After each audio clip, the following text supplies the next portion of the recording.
21শে জুলাই 2025 মানে গতকাল বাংলাদেশে যে বিমান দুর্ঘটনাটা ঘটে গিয়েছে, এটা কি একটা দুর্ঘটনা ছিল নাকি পরিকল্পনা মাফিক একটা হামলা ছিল? তার সাথে এটা কি ডক্টর মোহাম্মদ ইউনূসের কোনো গোপন চক্রান্ত ছিল? আর যে গোপন চক্রান্তের বলি হলেন ক্যাপ্টেন লেফটেন্যান্ট তৌকির। আরো অনেক কিছু রয়েছে আজকের এই ভিডিওতে। ভিউয়ার সবকিছু ইন ডিটেলস বিস্তারিত আমি আপনাদের সঙ্গে শেয়ার করতে যাচ্ছি। হ্যাঁ ভিউয়ার্স, আমি রুবাইত আছি আপনাদের সঙ্গে, আর আপনারা দেখছেন পোলাইট ক্রিয়েটস ইউটিউব চ্যানেল। আর বেশ কথা বাড়াচ্ছি না, চলুন মূল ভিডিওতে যাওয়া যাক। 21শে জুলাই 2025 মানে গতকাল রাজধানীর উত্তরা শহরের মাইলস্টোন স্কুল অ্যান্ড কলেজের উপর বাংলাদেশ বিমান বাহিনীর একটা ট্রেনিং যুদ্ধ বিমান বিধ্বস্ত হয়েছে। হ্যাঁ ভিউয়ার্স, আর এই ঘটনা ঘিরে এখনো পর্যন্ত আমার জানা সবকিছু আপনাদের মাঝে শেয়ার করতে যাচ্ছি। প্রথম যে বিষয়টা সেটা হচ্ছে এই দুর্ঘটনা, এটা কি আসলে দুর্ঘটনা ছিল? আর এটা কি কোনো সরকারি চক্রান্ত কিনা? এক কথায় বলতে গেলে ডক্টর মোহাম্মদ ইউনূসের কি কোনো চক্রান্ত কিনা, চলুন সেটা একটু ঘেঁটে দেখা যাক। প্রথমত, বেশ কিছুদিন আগে বাংলাদেশের প্রধান উপদেষ্টা ডক্টর মোহাম্মদ ইউনূস বাংলাদেশে জাতিসংঘের একটা অফিস আনতে চেয়েছিলেন, মানে জাতিসংঘের একটা অফিস যাতে বাংলাদেশে থাকে, মানে এসব নিয়ে আলোচনা করছিলেন। এতে কিন্তু বাংলাদেশের যে নাগরিকরা রয়েছে অনেকেরই দ্বিমত ছিল। সোশ্যাল মিডিয়াতে আমি একটা বিষয় দেখতে পাচ্ছি যে ডক্টর মোহাম্মদ ইউনূস চক্রান্ত করে এই বিমান দুর্ঘটনাটা ঘটিয়েছে এবং মানুষ যাতে এই দুর্ঘটনাকে নিয়ে বিজি থাকে, ব্যস্ত থাকে, আর এর ফাঁকে বাংলাদেশে জাতিসংঘের অফিস ওপেন হয়ে যাবে। আচ্ছা, এটা কি হতে পারে? ধরুন হতে পারে, কিন্তু ডক্টর মোহাম্মদ ইউনূস যদি বাংলাদেশে জাতিসংঘের কোনো অফিস আনতে চায় বা আনে, এর পেছনে কি কোনো কারণ থাকতে পারে? মানে এর পিছনে কি বাংলাদেশের কোনো বেনিফিট হতে পারে? যদি বাংলাদেশের কোনো বেনিফিট হয় তাহলে এটা কিন্তু হওয়া দরকার। আর যদি বাংলাদেশের বেনিফিট না হয়, উল্টো বাংলাদেশে আরো ক্ষতি সাধন হয়, তাহলে বাংলাদেশের জনগণরা এটার বিপক্ষে যাবে, এটাই স্বাভাবিক। এখনো পর্যন্ত আমি জানি না যে এটা বাংলাদেশের জন্য কতটা উপকারে আসতে পারে বা ক্ষতি সাধন করতে পারে। দেখুন, যদি ডক্টর মোহাম্মদ ইউনূস মানুষকে ফাঁকি দিয়ে অফিসটা করতে চায়, তিনি কিন্তু বর্তমানে প্রধানমন্ত্রী নয়, তিনি অল্প কিছুদিনের জন্য প্রধান উপদেষ্টা হয়ে আছেন। যদি তিনি এটা করতে যায় তাহলে দেখুন, মানুষ পরবর্তীতে এটা জানার পরে কিন্তু ওনার বিপক্ষে চলে যাবে। তো আমার মনে হয় না তিনি জনগণকে রাগিয়ে তোলার মতো কোনো কাজ করতে পারেন, আমার এটা মনে হয় প্রথমত। দ্বিতীয়ত যে কথাটা বলতে চাই সেটা হচ্ছে, যদিও তিনি এই ঘটনাটা ঘটিয়ে থাকেন, তাহলে আপনার কাছে কি এর কোনো যৌক্তিক প্রমাণ আছে যে এটা তিনি ঘটাতে পারেন কিনা? অবশ্যই কমেন্ট সেকশনে জানাতে পারেন। ইতিমধ্যে আমার কাছে এর কোনো যৌক্তিক প্রমাণ বা যৌক্তিক কোনো মতামত আমি খুঁজে পাইনি, যেই কারণে আমি ভিডিওতে আপনাদেরকে বলতে পারছি না। আরেকটা বিষয় আপনাদেরকে জানাতে চাই, সেটা হচ্ছে অনেক কি মনে করছে বাংলাদেশের মধ্যে যে এটা আওয়ামী লীগ সরকারের কোনো চক্রান্ত বা কাজ। দেখুন, এই ভিডিওতে আমি আপনাদেরকে একটা বিষয় বোঝানোর চেষ্টা করছি। বর্তমানে বাংলাদেশের যে রাজনৈতিক দায়িত্ব সবকিছু কিন্তু আওয়ামী লীগের থেকে দূরে চলে গিয়েছে। এখানে আওয়ামী লীগের কোনো হাত থাকার কথা নয়। দেখুন, যে দুর্ঘটনাটা হয়েছে এটা যদি কোনো চক্রান্ত হয়ে থাকে, আমার মনে হয় না এখানে আওয়ামী লীগের কোনো হাত থাকতে পারে, কারণ সবকিছু কিন্তু এখন নতুনভাবে চলছে। আওয়ামী লীগের হাত থাকার কথা হতে পারে না। তো এখানেও আমার মনে হচ্ছে না এখানে আওয়ামী লীগের কোনো হাত থাকতে পারে। অবশ্যই আপনারা কমেন্ট সেকশনে জানিয়ে যাবেন, আমার রিসার্চে ভুল হতেও পারে, আমার অনেক কিছু অজানা থাকতেও পারে। অবশ্যই কমেন্ট সেকশনে আপনারা জানিয়ে যাবেন। তো এখন আসছে পাইলট লেফটেন্যান্ট তৌকিরের কাছে। হ্যাঁ, তাকে আমি স্যালুট জানাচ্ছি। তিনি শহীদ হয়েছেন এবং তিনি দেশের জন্য কাজ করেছেন এবং তিনি ভবিষ্যতেও দেশের জন্য কাজ করতেন যদি তিনি বেঁচে থাকতেন। হ্যাঁ, তিনি একজন সোলজার, তার সম্মানটি আলাদা। তবে আমি সোশ্যাল মিডিয়াতে অনেকগুলো ভিডিও ফুটেজ দেখতে পেলাম যে ক্যাপ্টেন লেফটেন্যান্ট তৌকিরকে হসপিটালে নিয়ে যাওয়া হচ্ছে। হ্যাঁ, কিন্তু অনেক নিউজে আমি দেখতে পেলাম যে তিনি প্লেনের ভিতরে ছিলেন এবং তিনি নিহত হয়ে গিয়েছেন। আবার অনেক নিউজ আমি ঘাটাঘাটি করে দেখতে পেলাম যে সেখানে বলা হচ্ছে যে তৌকির ঠিক প্লেনটা বিধ্বস্ত হওয়ার আগ মুহূর্তে সিট ইজেকশন করে তিনি প্লেন থেকে বাইরে চলে এসেছেন এবং প্লেনটা যেই জায়গাতে বিধ্বস্ত হয়েছে সেই জায়গাটার অপোজিটে যে বাড়িগুলো রয়েছে সেই বাড়িগুলোর উপরে ক্যাপ্টেন লেফটেন্যান্ট তৌকির পড়েছে। হ্যাঁ, এবং সেখান থেকে তাকে তুলে নিয়ে এসেছে বাংলাদেশ সেনাবাহিনী এবং তাকে হসপিটালে নিয়ে যাওয়ার ব্যবস্থাও তারা করেছেন।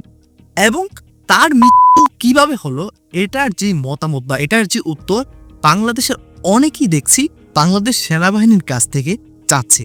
তো এই বিষয়টা কতটা যৌক্তিক বা এর কি সত্যতা রয়েছে সেটা কিন্তু আমি এখনো বলতে পারছি না।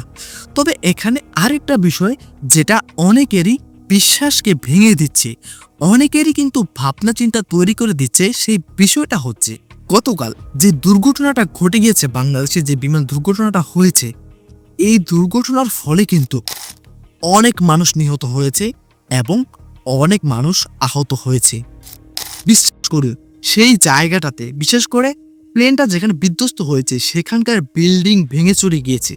সেই বিল্ডিং এর মধ্যে কিন্তু ছিল ভরপুর স্টুডেন্ট এবং ছিল সেই স্কুল অ্যান্ড কলেজে যে কর্মীরা রয়েছেন তারা ছিলেন, টিচাররা ছিলেন। সেখানে প্লেনটা বিধ্বস্ত হওয়ার পরপরই কিন্তু অনেকেই প্রাণ হারিয়েছেন। তবে মিডিয়াগুলোতে দেখানো হয়েছে যে 3 জন এবং অল্প কিছু মানুষ আহত হয়েছে, তাদেরকে বার্ন ইনস্টিটিউটে নিয়ে যাওয়া হয়েছে। এবং একজন শিক্ষার্থীকে আমি মিডিয়ার সামনে বলতে দেখলাম যে তিনি বলছেন যে এখানে অনেক মানুষ আহত নিহত হয়েছে, কিন্তু সেনাবাহিনীর পক্ষ থেকে এটাকে ঢাকার চেষ্টা করা হচ্ছে। মিডিয়ার লোকেরা যখন সঠিক নিউজটা তুলে ধরার চেষ্টা করছেন তখন সেনাবাহিনীর পক্ষ থেকে প্রচুর পরিমাণে বাধা দেওয়া হচ্ছে। তো এখানে কিন্তু একটা সন্দেহ জাগছে যে কেন এগুলো লুকানোর চেষ্টা করা হচ্ছে, কি স্বার্থ রয়েছে এখানে, কি চক্রান্ত চলছে এখানে।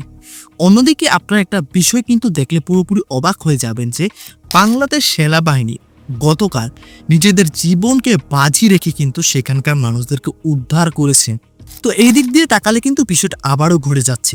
মানে এখানে যে সন্দেহ করবেন, আবার যে সন্দেহটা ধরে রাখবেন, সেটাও পসিবল হচ্ছে না। আশা করি আপনারা বুঝতে পেরেছেন। তো সব মিলিয়ে এখানে কিন্তু ডক্টর মোহাম্মদ ইউনূসের উপর দোষ দেওয়াও যাচ্ছে না এবং দোষটাকে সরানো যাচ্ছে না।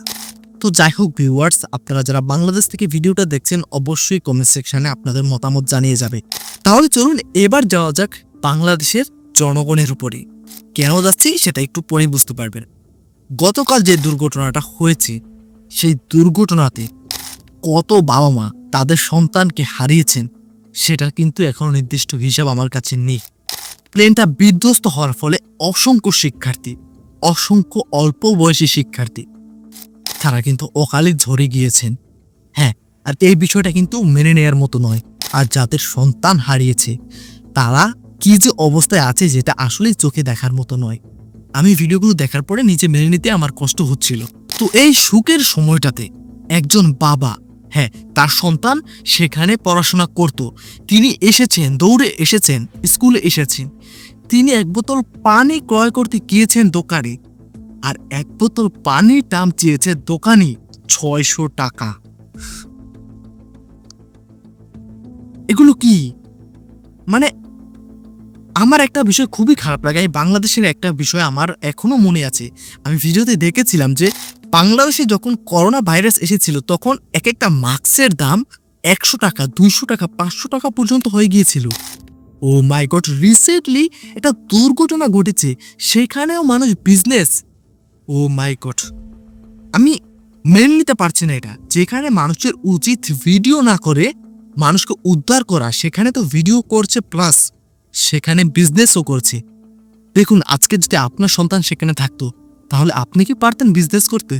হ্যাঁ, আপনার ছোট ভাই বোন যদি সেখানে থাকতো আপনি কি পারতেন বিজনেস করতে? আপনি কি পারতেন ভিডিও ধরে শো অফ করতে, ভিডিওকে ভাইরাল করার জন্য ভিডিও করতে, সেলিব্রিটি হতে? আপনি কি পারতেন এগুলো করতে? শুধু কি আইন শৃঙ্খলা বাহিনীর কাজ যেটা আপনার চোখের সামনে একজন বিপদে পড়েছেন তাকে উদ্ধার না করে আপনি ক্যামেরা নিয়ে ছবি তুলছেন, ভিডিও করছেন? দেখুন, সৃষ্টিকর্তা কিন্তু সবকিছু দেখছেন, আপনি যেমনটা করবেন ঠিক তেমনটাই ব্যাক পাবেন।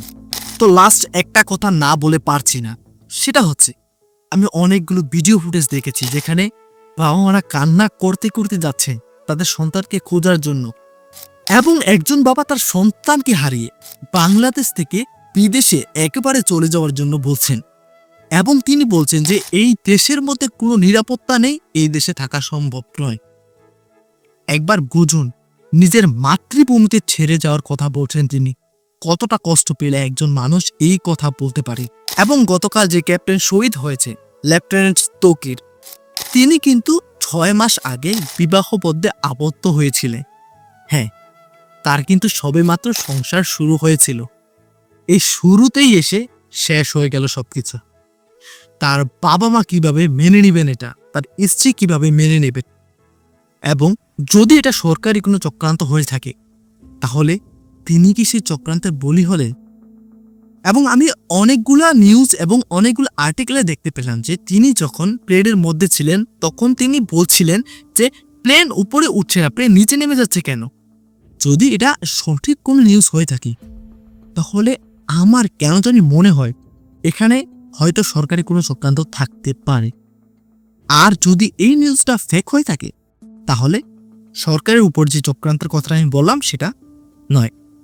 তো যাই হোক ভিউয়ার্স, যারা বাংলাদেশ থেকে ভিডিওটা দেখছেন অবশ্যই আপনি যতটুকু জানেন কমেন্ট সেকশনে জানিয়ে যাবেন, এতে করে আমিও বিষয়টা জানতে পারবো এবং যারা ভিউয়ার্স রয়েছেন তারাও জানতে পারবে। তো ভিউয়ার্স, আজকে এই পর্যন্ত আমি যতটা জেনেছি আপনাদেরকে জানানোর চেষ্টা করেছি। আপনাদের কাছে একটা রিকোয়েস্ট থাকবে, অবশ্যই আমাদের চ্যানেলটাকে সাবস্ক্রাইব করবেন এবং ভিডিওতে লাইক করে কমেন্ট করে আপনার মূল্যবান মতামত জানিয়ে যাবেন।